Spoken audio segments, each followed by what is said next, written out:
खारगे जी, Sonia Gandhi ji,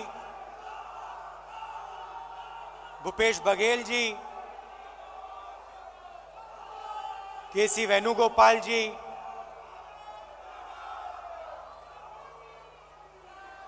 Priyanka Gandhi ji, stage पे Congress party के सब वरिष्ठ नेता, हमारे प्यारे कार्यकर्ता, भाइयों और बहनों, प्रेस के हमारे मित्रों, आप सबका यहां बहुत बहुत स्वागत। और जो लोग इस अधिवेशन को टेलीविजन पे अलग अलग स्टेट्स में देख रहे हैं, उनका भी मैं आज यहां स्वागत करता हूं।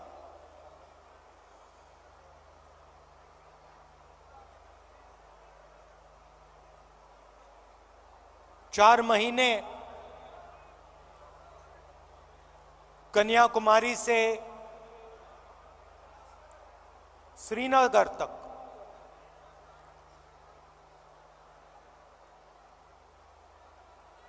भारत जोड़ो यात्रा हमने की।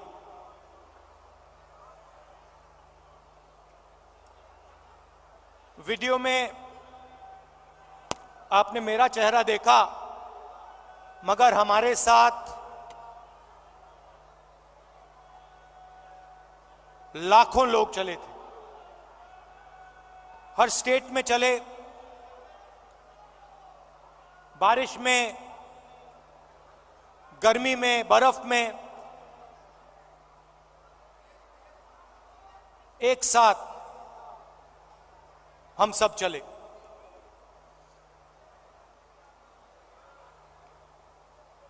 बहुत कुछ सीखने को मिला। अभी जब मैं वीडियो देख रहा था, मुझे बातें याद आ रही थी।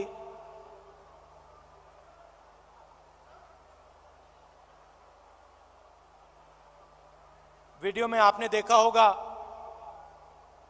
पंजाब में एक मैकेनिक आकर मुझसे मिला।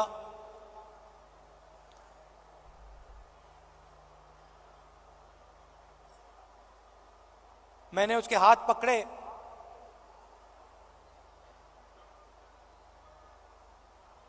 और सालों की जो तपस्या थी उसकी, सालों का जो दर्द था, जो खुशी, जो दुख, जैसे ही मैंने उसके हाथ पकड़े,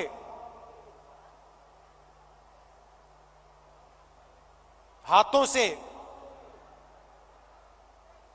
मैंने बात पहचानी।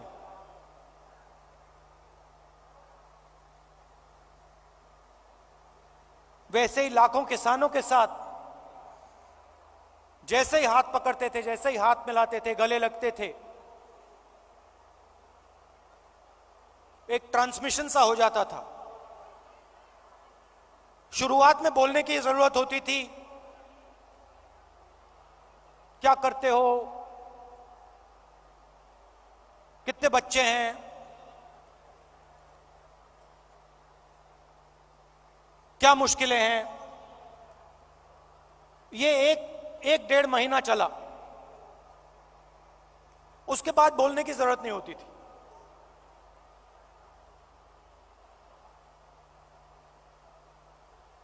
जैसे ही हाथ पकड़ा,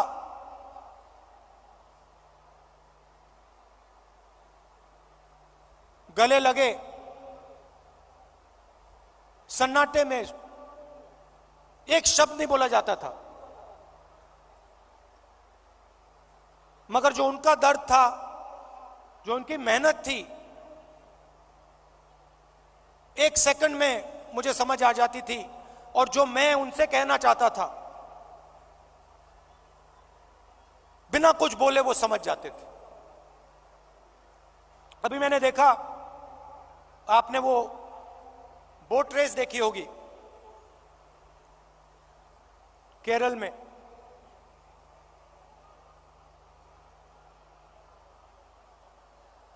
उस समय जब मैं बोट में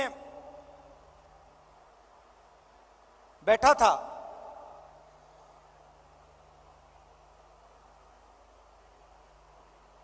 पूरी टीम के साथ मैं रोइंग कर रहा था, मेरे पैर में भयंकर दर्द था। मैं उस फोटो में मुस्कुरा रहा हूं, मगर मेरे दिल के अंदर रोना आ रहा था, इतना दर्द था।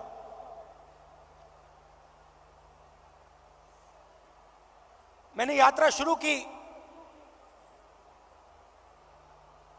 काफी फिट आदमी हूं, 10-12 किलोमीटर ऐसे ही दौड़ लेता हूं। घमंड था, मैंने सोचा था 10-12 किलोमीटर चल लेता हूं तो 20-25 किलोमीटर चलने में क्या बड़ी बात। मेरी माइंड में यह था। पुरानी इंजरी थी, कॉलेज में चोट लगी थी फुटबॉल खेलते हुए, मुझे याद है। मैं दौड़ रहा था, मेरे दोस्त ने पीछे से अड़ंगी मार दी और घुटने में चोट लगी।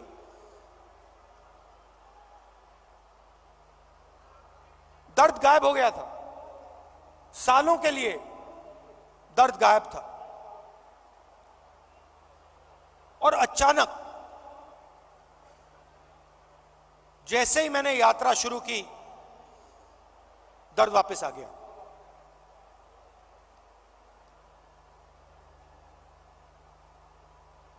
आप मेरे परिवार हो तो मैं कह सकता हूं आपसे, सुबह उठता था, सोचता था कैसे चला जाए,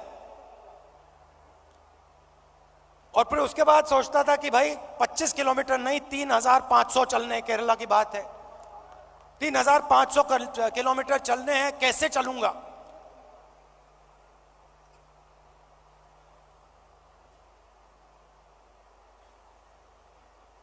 और फिर कंटेनर से उतरता था, चलना शुरू करता था, लोगों से मिलता। तो पिछले पहले 10-15 दिन में, जिसको आप अहंकार कह सकते हो, घमंड कह सकते हो, वो सारा गायब हो गया।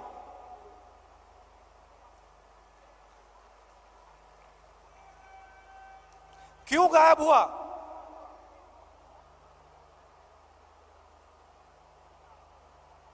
क्योंकि भारत माता ने मुझे मैसेज दिया,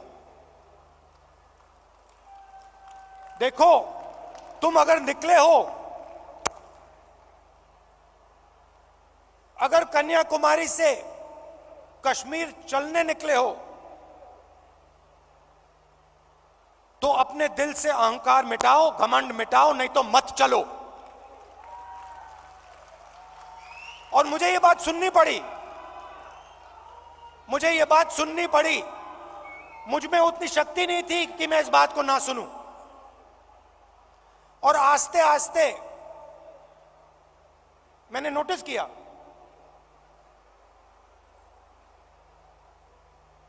मेरी आवाज चुप होती गई। पहले किसान से मिलता था, मैं उसको अपना ज्ञान समझाने की कोशिश करता था। थोड़ी जो मुझ में जानकारी है खेती के बारे में, मनरेगा के बारे में,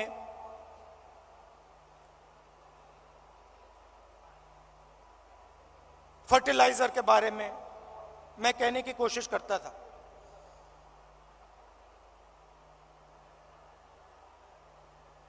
आस्ते आस्ते ये सब बंद हो गया।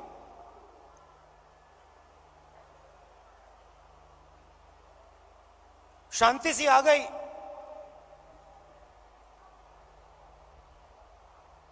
और सन्नाटे में मैं सुनने लगा।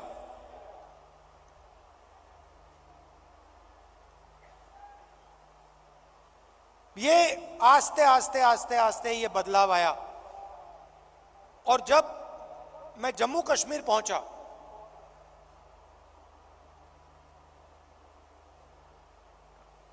वो भी अजीब सी बात थी। जब मैं जम्मू कश्मीर पहुंचा, मैं बिल्कुल चुप हो गया।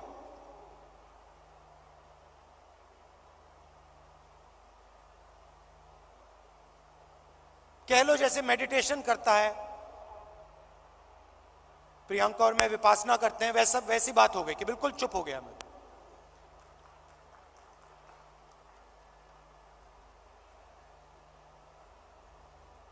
मां बैठी हैं,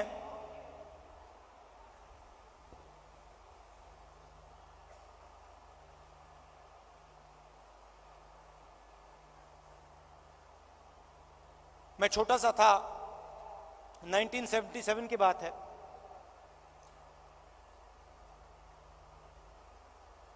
चुनाव आया, मुझे चुनाव के बारे में कुछ मालूम नहीं था, 6 साल का था मैं। एक दिन घर में अजीब सा माहौल था। मैं मां के पास गया, बैठी हुई हैं, इधर नहीं देख रही हैं।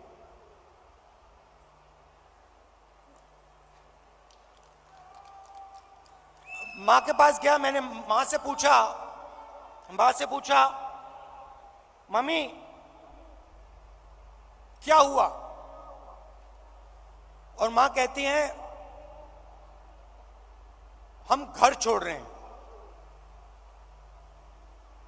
तब तक मैं सोचता था कि वो घर हमारा था। तो मैंने मां से पूछा, मां हम अपने घर को क्यों छोड़ रहे हैं?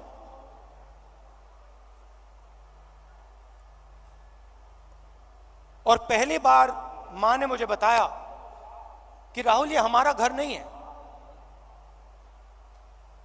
ये सरकार का घर है और अब हमें यहां से जाना है।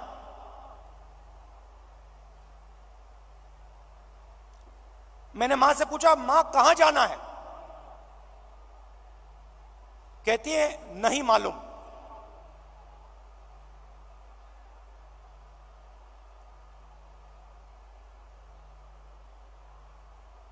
नहीं मालूम कहां जाना है। मैं हैरान हो गया। मैंने सोचा था कि वो हमारा घर था।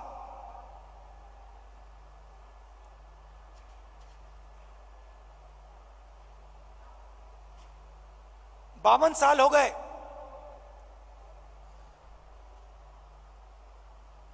मेरे पास घर नहीं है, आज तक घर नहीं है। और हमारे परिवार का जो घर है वो इलाहाबाद में है, वो भी हमारा घर नहीं है। तो जो घर होता है उसके साथ मेरा बड़ा अजीब सा रिश्ता है। मैं 12 तुगलक लेन में रहता हूं, मगर मेरे लिए वो घर नहीं है। तो जब मैं निकला, कन्याकुमारी से निकला, मैंने अपने आप से पूछा कि भाई मेरी जिम्मेदारी क्या बनती है। अब मैं चल रहा हूं, भारत का दर्शन करने निकला हूं, भारत को समझने के लिए निकला हूं। हजारों लाखों लोग चल रहे हैं, भीड़ है, मेरी क्या जिम्मेदारी है?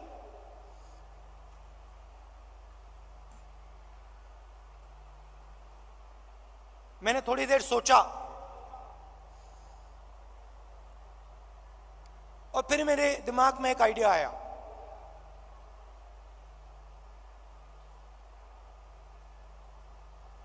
मेरे ऑफिस के लोगों को मैंने बुलाया जो मेरे साथ थे, मेरे साथ चल रहे थे, मैंने उनको कहा देखिए यहां पे हजारों लोग चल रहे हैं, धक्का लगेगा, लोगों को चोट लगेगी, बहुत भीड़ है, हमें एक काम करना है, मेरे साइड में, मेरे सामने 20-25 फुट आगे, इस तरफ 20-25 फुट, इस तरफ 20-25 फुट, ये जो जगह है, ये जो खाली जगह है जिसमें हिंदुस्तान के लोग आएंगे, हमसे मिलने आएंगे,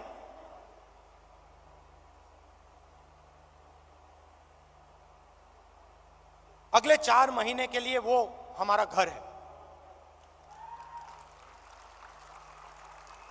मतलब ये घर हमारे साथ चलेगा। सुबह 6 बजे से शाम 7 बजे तक ये घर हमारे साथ चलेगा। और मैंने सबसे कहा देखिए इस घर में जो भी आएगा, अमीर हो गरीब हो,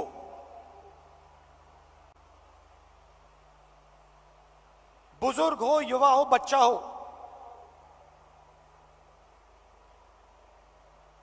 किसी भी धर्म का हो, किसी भी स्टेट का हो, हिंदुस्तान से बाहर का हो, जानवर हो,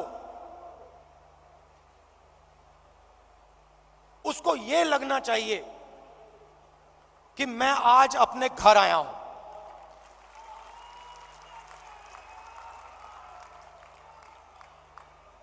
और जब वो यहां से जाए उसे लगना चाहिए कि मैं अपने घर को छोड़ के जा रहा हूं। छोटा सा आइडिया था, मगर इसकी गहराई मुझे तब नहीं समझ आई। जैसे ही मैंने यह किया,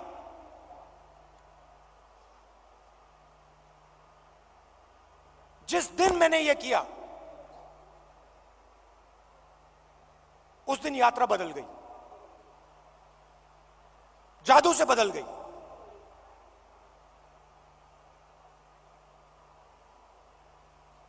लोग मेरे साथ राजनीतिक बात नहीं कर रहे थे। मैंने क्या क्या सुना मैं आपको बता भी नहीं सकता हूं।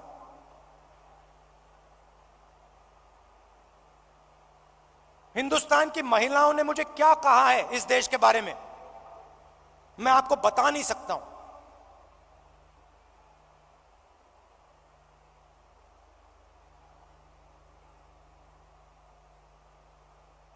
युवाओं के दिल में डर क्या है, कैसा है, मैं आपको बता नहीं सकता, समझा नहीं सकता। कह सकता हूं मगर बता समझा नहीं सकता हूं। कितना बोझ उठा रहे हैं।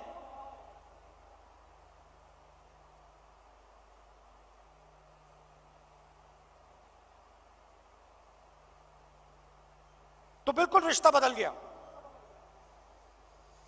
एक उदाहरण देता हूं, पता नहीं आपने शायद नहीं देखा। चल रहे थे हम सुबह सुबह,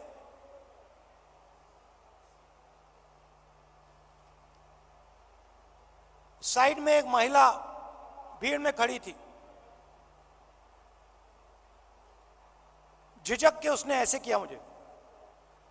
जैसे ही मैंने देखा मैंने उसको बुलाया। मुझे बात अजीब सी लगी।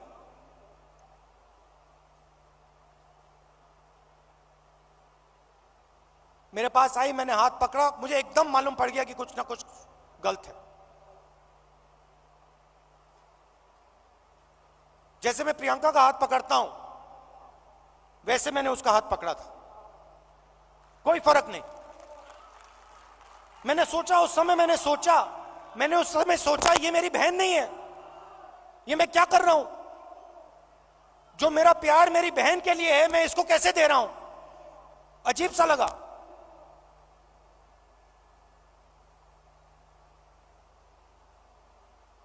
मुझे मेरा हाथ पकड़ती है, कहती है राहुल, राहुल जी भैया मैं आपसे मिलने आई हूं।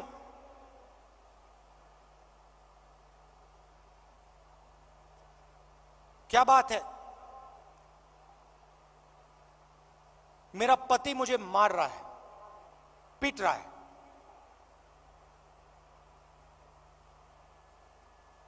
मैंने कहा कब?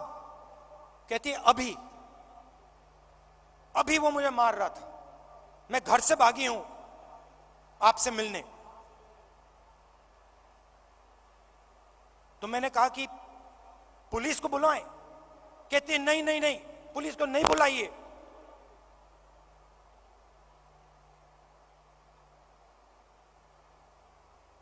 फिर मुझे कहती है अब मैं जा रही हूं वापस, फिर से पिटने जा रही हूं। मगर मैं आपको सिर्फ यह बताना चाहती थी कि मेरे साथ क्या हो रहा है। ये महिला अकेली नहीं है, ऐसी लाखों करोड़ों महिलाएं इस देश में। तो ये सब मुझे सुनने को मिला और इस घर को हम आस्ते आस्ते आस्ते जम्मू कश्मीर तक ले गए।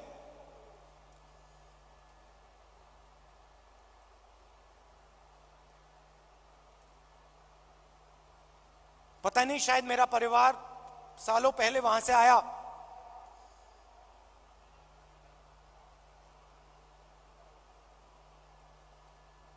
मैंने सोचा कि अजीब सी बात है, कन्याकुमारी से कश्मीर तक मैं ये इस छोटे से घर को ले जा रहा हूं और यहां मुझे लग रहा है कि मैं वापस अपने घर जा रहा हूं।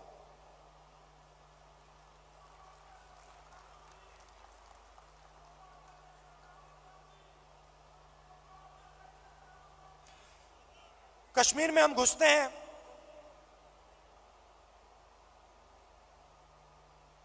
वैली से पहले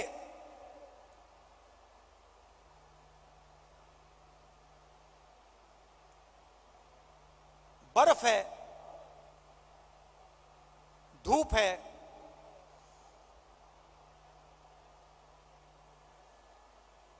जैसे आज, और हजारों लोग हमारे साथ चल रहे हैं।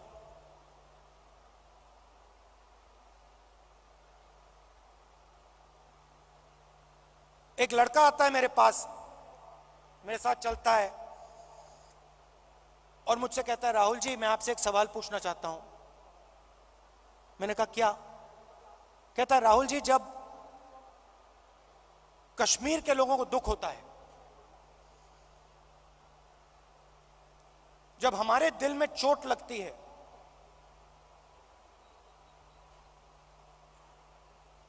तो बाकी हिंदुस्तान के लोगों को खुशी क्यों होती है?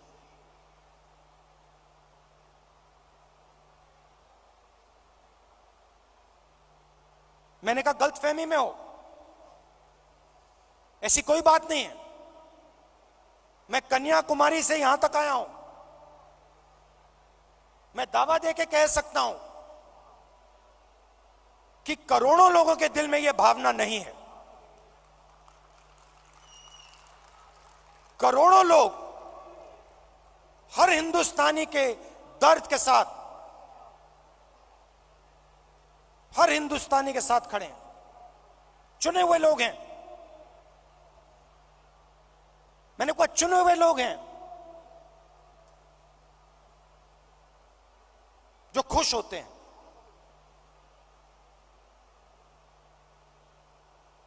हजारों में होंगे, मगर हिंदुस्तान में करोड़ों लोग हैं। मेरी आंख में आंख मिलाता है, कहता है राहुल जी आज आपने मुझे बहुत खुश कर दिया, आपने मुझे बहुत खुश कर दिया।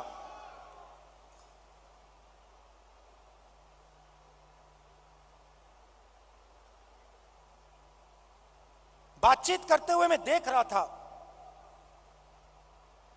चारों ओर तिरंगा, सड़क पे तिरंगा, पहाड़ों पे तिरंगा, पीछे तिरंगा, आगे तिरंगा, सब जगह तिरंगा।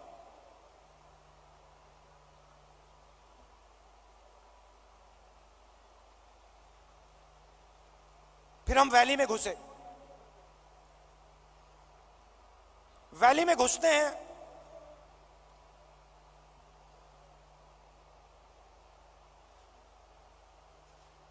बादल छा जाते हैं,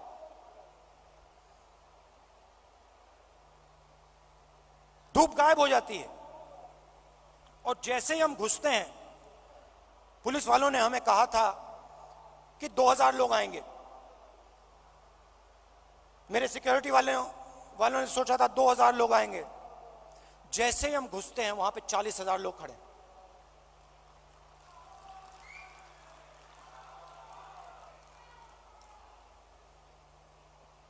जैसे ही पुलिस वालों ने 40,000 लोगों को देखा, रस्सी छोड़ के भाग गए। हम देख रहे हैं, जिसको रोप पार्टी कहते हैं, वो सब गायब हो गई।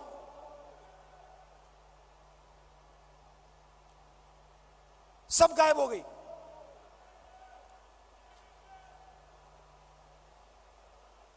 मैं देख रहा था,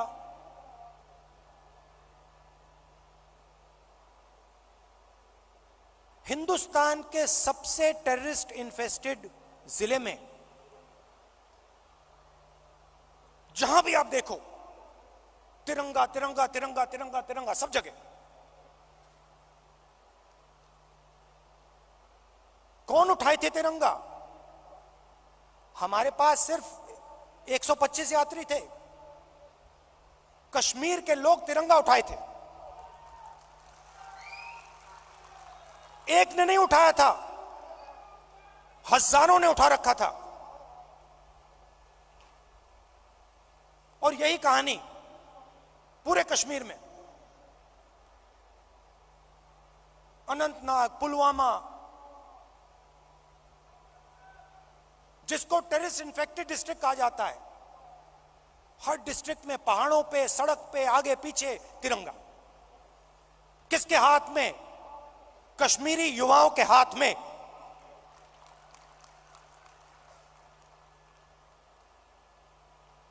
सीआरपीएफ के लोग मुझसे कह रहे हैं, भैया ये तो हमने कभी जिंदगी में नहीं देखा, ये क्या हो गया?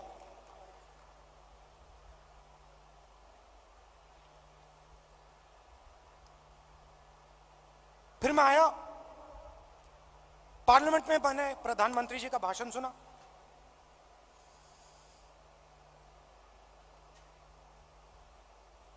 कहते हैं कि मैंने भी जाके लाल चौक में तिरंगा फहराया था।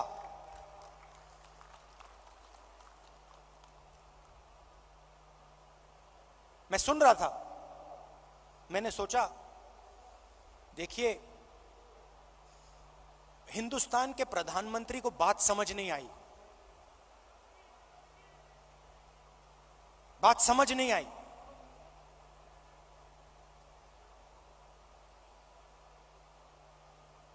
नरेंद्र मोदी जी ने बीजेपी के 15-20 लोगों के साथ जाकर लाल चौक पे तिरंगा फहराया। भारत जोड़ो यात्रा ने लाखों कश्मीरी युवाओं के हाथ से तिरंगा फहराया।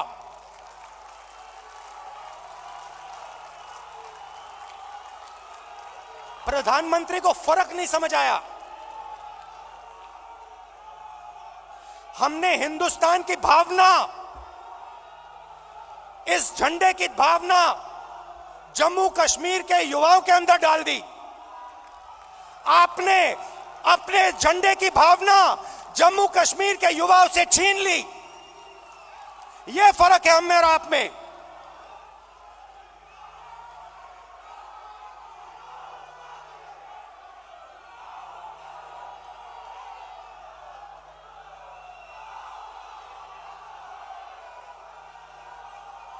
ये जो झंडा है, ये जो तिरंगा है, ये दिल की भावना है, ये दिल के अंदर से आती है। हमने इस भावना को कश्मीर के युवाओं के दिल के अंदर जगाया। हमने उनसे नहीं कहा कि भैया तुम्हें तिरंगा लहराना है, तुम्हें तिरंगा उठा के चलना है, नहीं, किसी से नहीं कहा। अपने आप आए, हजारों लाखों आए और अपने हाथ में तिरंगा उठा के चले। क्यों चले? मैं आपको बताता हूं। कश्मीरी युवा ने मुझे कहा, मुझे कहता है राहुल जी आज मैं आपके साथ तिरंगा लिए चल रहा हूं। जानते हो क्यों? मैंने कहा क्यों? कहते क्योंकि आपने हम पर और मुझ पर भरोसा किया है। आपने अपना दिल हमारे लिए खोला है और हम अपना दिल आपके लिए खोलेंगे।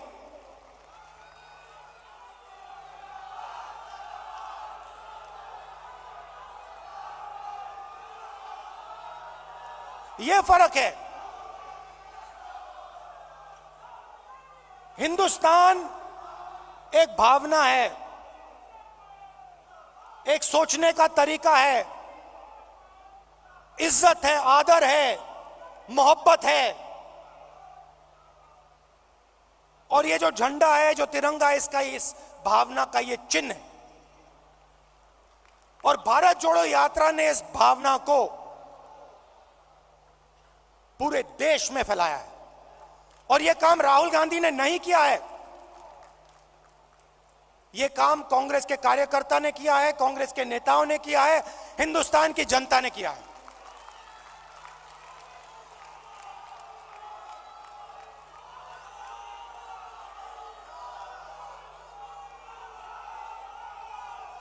अब देखिए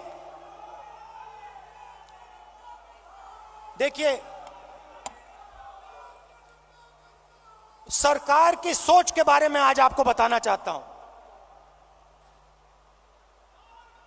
कुछ दिन पहले इंटरव्यू में एक मंत्री ने कहा कि चाइना की इकोनॉमी हिंदुस्तान की इकोनॉमी से बड़ी है, तो हम उनसे कैसे लड़ सकते हैं। चाइना की इकोनॉमी हिंदुस्तान की इकोनॉमी से बड़ी है, तो हम उनसे कैसे लड़ सकते हैं।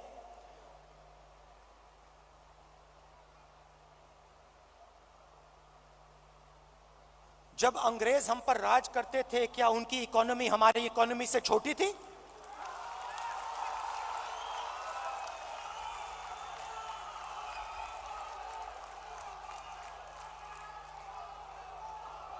लड़ाई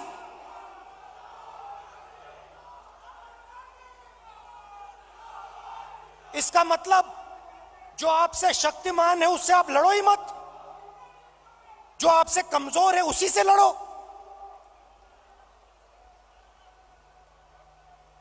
इसको कायरता कहा जाता है।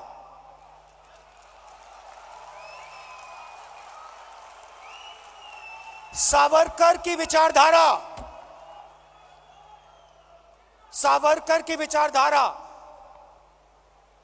अगर जो आपके सामने आपसे तगड़ा है, मजबूत है, तो उसके सामने अपना सिर झुका दो, मत्था टेक दो। हिंदुस्तान के मंत्री कह रहे हैं, हिंदुस्तान का मंत्री चाइना से कह रहा है कि आपकी इकोनॉमी हमसे बड़ी है, तो हम आपके सामने खड़े नहीं हो सकते हैं। इसको क्या नेशनलिज्म कहते हैं? इसको देशभक्ति कहते हैं क्या? ये कौन सी देशभक्ति है? ये कौन सी देशभक्ति है? जो आपसे कमजोर है उसको आप मारो, और जो आपसे मजबूत है उसके सामने आप झुक जाओ। शब्द है इसके लिए। महात्मा गांधी कहते थे, सत्याग्रह की बात करते थे। सत्याग्रह का मतलब, सत्याग्रह का मतलब सत्ता के रास्ते को कभी मत छोड़ो, सॉरी, सत्य के रास्ते को कभी मत छोड़ो। इनके लिए एक नया शब्द है, आरएसएस बीजेपी वालों के लिए। हम है सत्याग्राही, वो है सत्ताग्राही। ये सत्ता के लिए कुछ भी कर लेंगे, ये किसी से भी मिल जाएंगे, किसी के सामने झुक जाएंगे सत्ता के लिए। ये इनकी सच्चाई है। आखिरी बात, और मुझे बात समझ नहीं आई, पार्लियामेंट हाउस में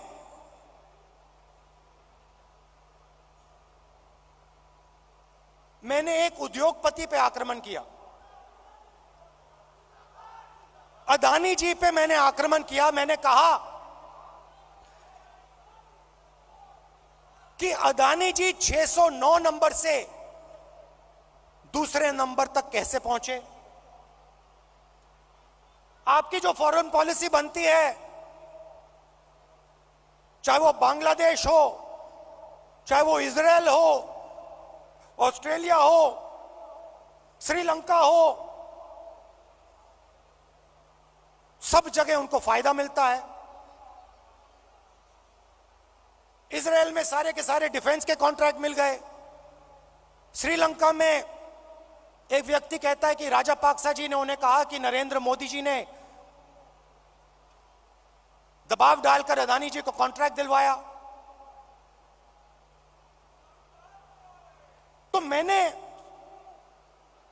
सिर्फ एक सवाल पूछा, नरेंद्र मोदी जी, आपका अदानी जी से रिश्ता क्या है? मैंने और कुछ नहीं कहा। मैंने सिर्फ सवाल पूछा, भैया बता दो रिश्ता क्या है। और मैंने ऐसे एक फोटो दिखाई, उसमें नरेंद्र मोदी जी ऐसे बैठे हैं। नरेंद्र मोदी जी अदानी जी के हवाई जहाज में रिलैक्स करते हुए दिख रहे हैं। तो मैंने पूछा, भैया बता दीजिए रिश्ता क्या है। अब आपने नोटिस किया होगा कि पूरी की पूरी सरकार, सारे के सारे मंत्री अदानी जी की रक्षा करने लग गए।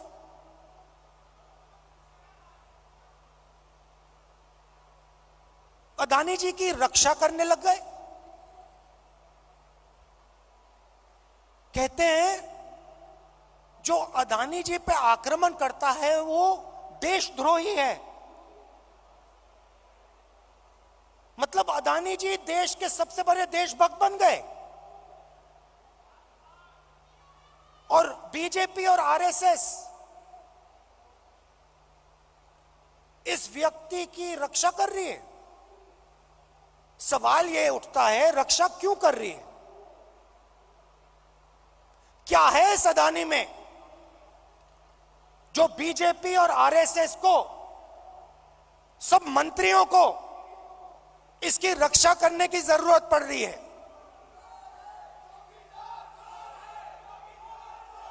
नहीं, सुनिए। और सबसे बड़ा सवाल, ये जो शेल कंपनीज हैं,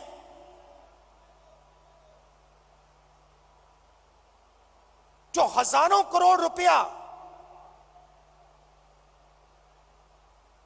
हिंदुस्तान भेज रही हैं, ये किसकी हैं? इसमें किसका पैसा है? अदानी जी डिफेंस इंडस्ट्री में काम करते हैं, डिफेंस इंडस्ट्री में काम करते हैं, और हिंदुस्तान की सरकार को यह भी नहीं मालूम कि अदानी जी की शेल कंपनी है बाहर। इसमें इन्वेस्टिगेशन क्यों नहीं हो रहा? जेपीसी क्यों नहीं हो रही? डिफेंस का मामला है, देश की रक्षा का मामला है, पता तो लगाना चाहिए ये पैसा किसका है, शेल कंपनीज किसकी हैं, मगर नहीं।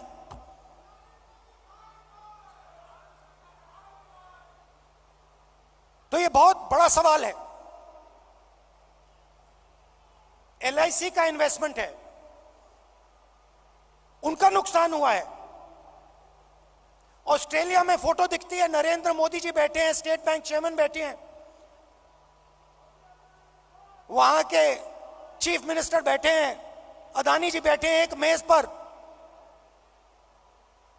स्टेट बैंक $1 बिलियन का लोन दे रहा है। नरेंद्र मोदी जी उस मेज पे क्यों बैठे हैं?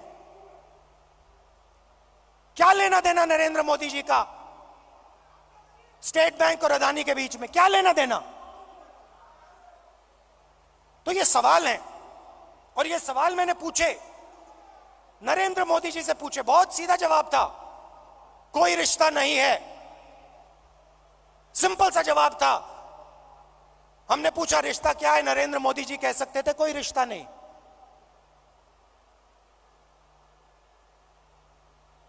मगर रिश्ता है।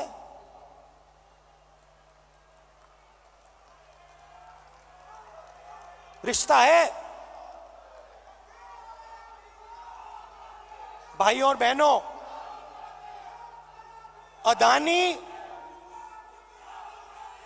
अदानी जी और मोदी जी एक हैं।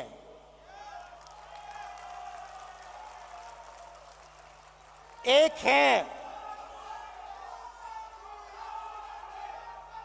और देश का पूरा धन, पूरा का पूरा धन एक व्यक्ति के हाथ में जा रहा है। Airports, ports, defence, infrastructure, storage, agricultural storage, सेब, हिमाचल प्रदेश में सेब, कश्मीर में सेब, पूरा का पूरा धन एक व्यक्ति के हाथ में जा रहा है। और जब हम प्रधानमंत्री से पूछते हैं ये 609 से 2 कैसे पहुंचा, बस ये बता दीजिए रिश्ता क्या है, हमारी पूरी की पूरी स्पीच एक्सपंज हो जाती है। खारगे जी की पूरी स्पीच एक्सपंज हो जाती है। अदानी जी के बारे में हिंदुस्तान के पार्लियामेंट हाउस में सवाल नहीं पूछा जा सकता है। हम पूछेंगे, एक बार नहीं, हजारों बार पूछेंगे, रुकेंगे नहीं। जब तक सच्चाई नहीं निकलेगी, अदानी जी की सच्चाई नहीं निकलेगी, तब तक हम नहीं रुकेंगे।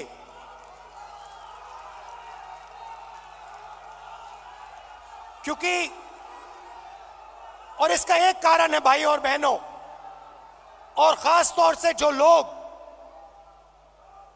अदानी जी की कंपनी में काम करते हैं, उनसे मैं कहना चाहता हूं, ये आपकी जो कंपनी है, ये देश को नुकसान पहुंचा रही है। ये देश के पूरे इंफ्रास्ट्रक्चर को छीन रही है। भाइयों और बहनों, याद रखिए, आजादी की लड़ाई भी ईस्ट इंडिया कंपनी के खिलाफ हुई थी। वो भी एक कंपनी थी।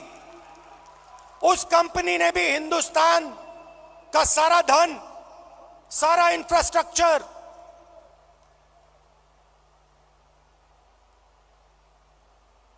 पोर्ट्स, सारा का सारा उठा लिया था। इतिहास रिपीट हो रहा है। इतिहास रिपीट हो रहा है। ये देश के खिलाफ काम हो रहा है, और अगर देश के खिलाफ काम होगा तो कांग्रेस पार्टी खड़ी हो जाएगी, लड़ जाएगी।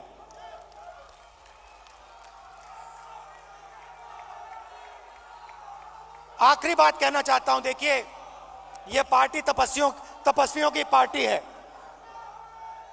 यह पुजारियों की पार्टी नहीं है। यह तपस्वियों की पार्टी है। यह तपस्या की पार्टी है। और आपने देखा छोटी सी तपस्या की, 4 महीने की तपस्या की,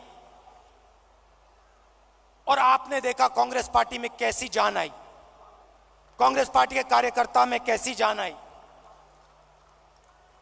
देश में कैसी जान आई। तपस्या बंद नहीं होनी चाहिए।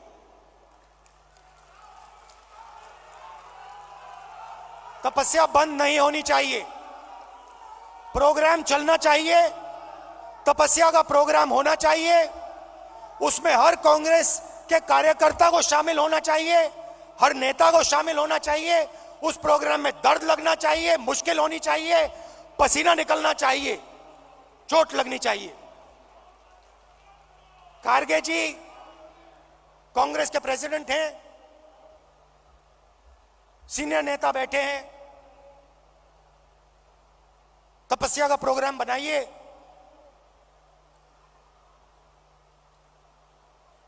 हम सब मिलकर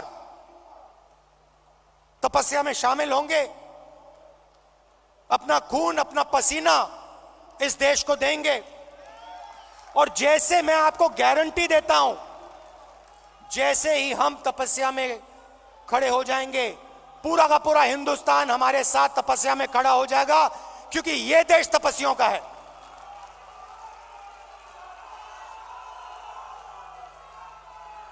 तो प्रोग्राम बनाइए, खाड़गे जी प्रोग्राम बनाइए, आपकी पूरी की पूरी टीम, जिसमें मैं शामिल हूं, कांग्रेस के सब नेता शामिल हैं, हर एक कार्यकर्ता शामिल है, देश की जनता शामिल है।